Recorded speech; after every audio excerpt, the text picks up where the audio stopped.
নমস্কার বন্ধুরা।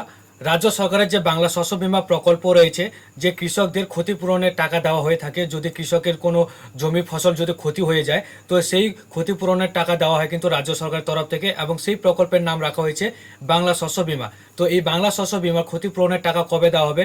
আপনারা সকলেই জানেন যে উত্তরবঙ্গে এবার ভারী বৃষ্টিপাতের কারণে এবার যে ক্ষতি হয়েছে, কৃষকরা যে ক্ষতির সম্মুখীন হয়েছে, তো এবারে কিন্তু ধান রোপণ করেছিল, সেই ধান কিন্তু অনেক প্রচুর পরিমাণে ক্ষতি হয়েছে এই উত্তরবঙ্গে। তো এই ক্ষতিপূরণের টাকা রাজ্য সরকার কবে দেবে, সেই বিস্তারিত নিয়ে কিন্তু আজকের ভিডিওতে আমরা আলোচনা করব। তাই প্রথম থেকে শেষ পর্যন্ত ভিডিওটি স্কিপ না করে মনোযোগ দিয়ে দেখতে থাকুন। আমাদের চ্যানেলে প্রথম ভিজিট করে থাকলে চ্যানেলটিকে অবশ্যই সাবস্ক্রাইব করতে ভুলবেন না। তো চলুন বন্ধুরা, সময় নষ্ট না করে ভিডিওটি আমরা শুরু করি। তো বন্ধুরা, আপনারা সকলেই জানেন এবারে কিন্তু উত্তরবঙ্গে ভারী বৃষ্টি হয়েছে, এবং সেই ভারী বৃষ্টিতে কৃষকের বহু চাষ কিন্তু ক্ষতি হয়েছে।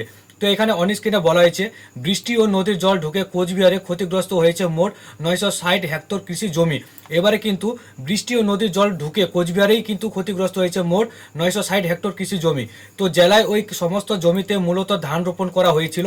কোথাও 2-3 দিন ধরে জল দাঁড়িয়ে থাকার ধানের ক্ষতি হয়েছে, কোনো জায়গায় আবার জমিতে কাদা ও পলি জমে কিন্তু ধানের ক্ষতি হয়েছে বা জমির ক্ষতি হয়েছে।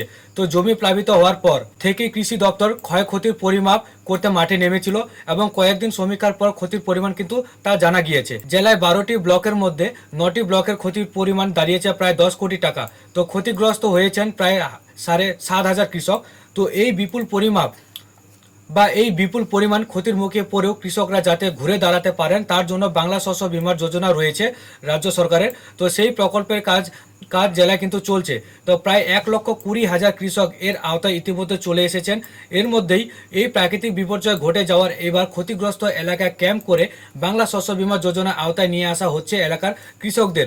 যে কৃষকদের ধান চাষ বা অন্যান্য যে কৃষি রয়েছে, সেই কৃষিতে কিন্তু এবার অনেক ক্ষতি হয়েছে এই বিপুল বৃষ্টির কারণে। তো সেই বৃষ্টিপাতের কারণে যে ক্ষতিগ্রস্ত হয়েছে কৃষকরা, তো সেই কৃষকদেরকে কিন্তু এবার বাংলা শস্য বীমা যে রাজ্য সরকারের প্রকল্প রয়েছে, সেই প্রকল্পের আওতায় আনা হচ্ছে, যাতে সেই ক্ষতিপূরণ তারা কিন্তু পায়। তো শুধু কৃষক ক্ষেত্রেই নয়, জেলার নদীগুলিতে জলস্ফীতি ঘটনায় যে মোট 25টি জায়গার নদী ভাঙ্গন ও বাঁধ মেরামতের জন্য 17টি কাজ করবে সেচ দপ্তর। তার তালিকা প্রস্তুত হয়ে গিয়েছে। জেলা কৃষি আধিকারিক অসিত বরণ মণ্ডল বলেন, 9টি ব্লকে 960 হেক্টর চাষের জমি ক্ষতি হয়েছে, ক্ষতির পরিমাণ কিন্তু 10 কোটি দাঁড়িয়েছে। তো এটাই চূড়ান্ত ক্ষতির হিসেব। সারা জেলাতেই বাংলা শস্য বীমা যোজনা কাজ চলছে, ক্ষতিগ্রস্ত এলাকায় ক্যাম্প করা হচ্ছে, এবং এই ক্যাম্পেই করে কিন্তু ক্ষতিগ্রস্ত কৃষকদের কিন্তু এই বাংলা শস্য বীমার যে প্রকল্পের যে সুবিধা রয়েছে, সেইগুলি কিন্তু প্রদান করা হবে। এরপর গ্রাউন্ড ট্রুথিং, স্যাটেলাইট ম্যাপিং ইত্যাদির মাধ্যমে নির্দিষ্ট ক্ষতির পরিমাণ কিন্তু ক্ষতিপূরণ দেওয়া হবে। তো তারপরে বলা হয়েছে, পাহাড় ব্যাপক বৃষ্টি, সেই সঙ্গে কোচবিহার কয়েক ঘন্টা প্রচণ্ড বৃষ্টিপাতের কারণে জেলার নদীগুলি বেশ কিছু এলাকায় প্লাবিত করেছিল। নদীর সংলগ্ন চাষের জমিতে জল ঢুকে যাওয়াতে জমিতে থাকা ধানের চাষ কিন্তু অনেক ক্ষতি হয়েছে।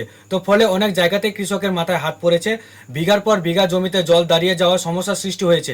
তো সেই ক্ষতিরই পরিমাণ করতে নেমেছিল কিন্তু কৃষি দপ্তর। তো ক্ষতিগ্রস্ত কৃষকরা বাংলা শস্য বীমা যোজনার মাধ্যমে ক্ষতিপূরণের টাকা পেলে কিছুটা হলেও তাদের সুরাহা হবে। তো বন্ধুরা, বুঝতেই পারছেন, কিছুদিন আগে উত্তরবঙ্গে ভারী বৃষ্টি প্লাবিত হওয়ার কারণে সেখানকার কৃষকদের কিন্তু প্রচুর পরিমাণে কিন্তু চাষবাসের ক্ষতি হয়েছে বা ধান চাষের ক্ষতি হয়েছে, এবং সেই ক্ষতিগ্রস্ত কিন্তু দাঁড়িয়েছে মোট 960 হেক্টর চাষের জমি।